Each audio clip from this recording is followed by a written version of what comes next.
This is Michale Cohen's chart, and the time shows 12 p.m., but in fact the time is unknown, which is why the chart doesn't show an ascendant. And the moon will also have a certain degree of uncertainty. It's shown for 2 degrees Capricorn, could be all the way to as far as 8 degrees or so. It could go in the other direction into the late degrees of Sagittarius. I am surmising that he's likely to have a Capricorn moon given the Saturn transit through this area during 2018 and the fact that in April he ran into some really serious legal trouble. Now that said, this chart shows his planets for the day, including the moon, of course. And on the outside, I'm showing this moon, sun. These are Donald Trump's planet positions for the sun and moon. Donald Trump has a very important full moon, sun to moon opposition across Gemini Sagittarius. And this is how it interacts with Michale Cohen's chart. Now, meanwhile, you can see that Cohen has Pluto and Uranus in Virgo conjunct at birth, and you can see that they square 90 degrees to the moon, 90 degrees to the sun.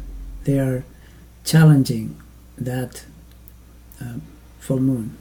Now, this can be good in the sense that when people have these types of interchart connections, they will stimulate each other and potentially bring about growth for each other, or at least in one direction.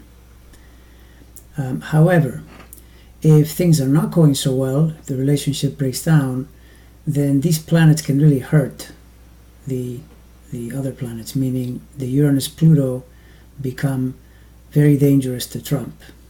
Now the question is, when might that happen? Well, now we turn to Cohen's natal chart, and we see that Neptune at birth squares his Mercury, making it a very important planet, because for one thing, he's a Virgo, and Mercury is going to be one of his key planets.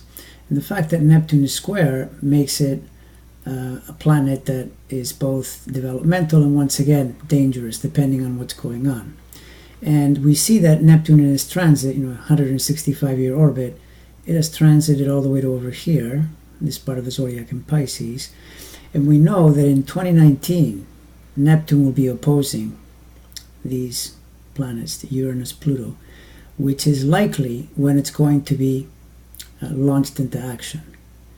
Of course, coincidentally, if you know Donald Trump's chart, that's also when it's going to start getting in the range of his sun and moon. He actually has another planet ahead of that, Uranus, which the Neptune will contact first, but it's going to be within range.